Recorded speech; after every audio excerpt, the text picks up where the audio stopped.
Good afternoon, Red Hawk Nation. Today is Wednesday, January 13th, and I'm Chase Fritz here with another daily update brought to you by Wingspan TV. For many students, grades are important and paid tutors can help. But do you really have to pay to get help? Here's WTV's Sophie Walding with the answer. If you go to the Frisco Library, online qualified tutors are available daily from 2 p.m. to 9 p.m. In addition, there's a homework helpers database that is safe and reliable according to the librarian. This database is not only available at the library, but also at home and at any time that you need.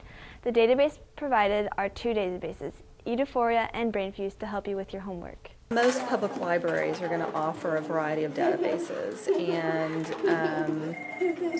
for our demographics, there's a lot of people that are in school here, and so we try to provide some form of help for them in terms of doing research and getting help with homework. This is a really safe resource for you to use to get information that you know is going to be verified by authoritative source resources that are going to know what they're talking about. The only thing required is a valid library card to access the computer to start online tutoring.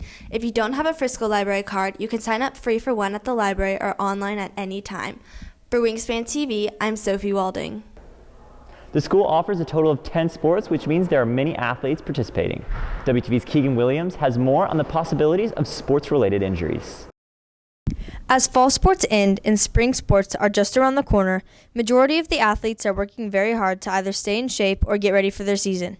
Because of the drive that most athletes have to push themselves, sports that consist of running, jumping, cutting, and turning have athletes more likely to acquire an ACL or other knee-related injury. I tore my ACL in January, and I had to wait a month before having surgery because it was swollen, and they couldn't do my surgery yet. After surgery, it took 8 months to recover. I had to go to physical therapy.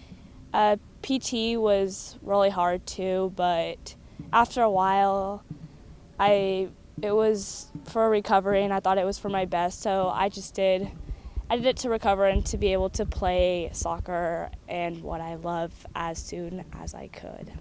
Many students in all kinds of sports are susceptible to knee or ACL injuries.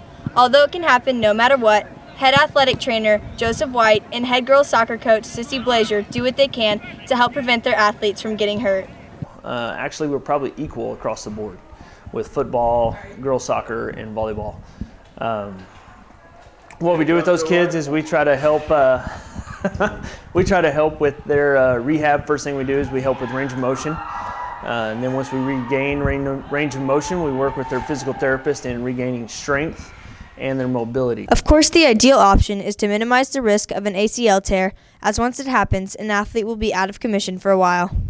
The best thing that we can do is, in order to prevent those injuries, is to build the quads and the hamstrings around the knee so that they can take the impact of cutting, of moving, and turning.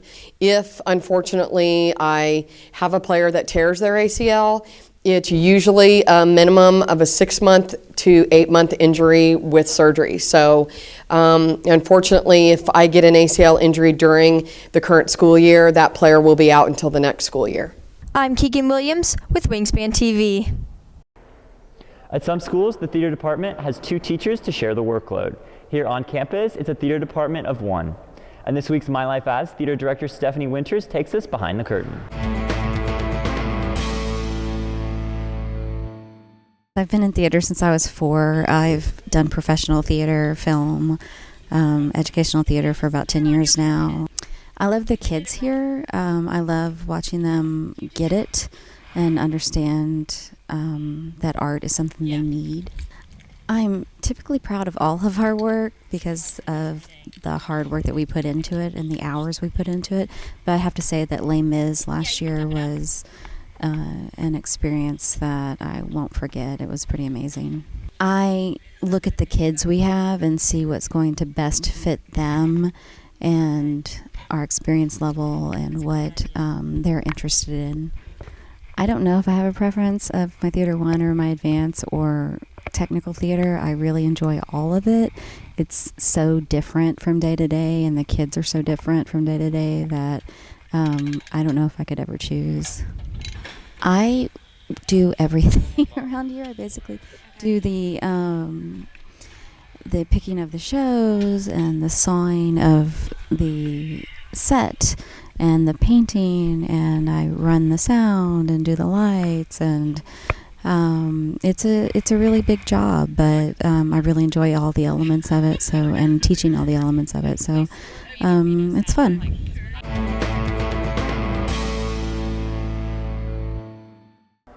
To find videos, pictures, and print, check us out at libertywingspan.com and follow us on Twitter, Instagram, and Snapchat at Liberty Wingspan.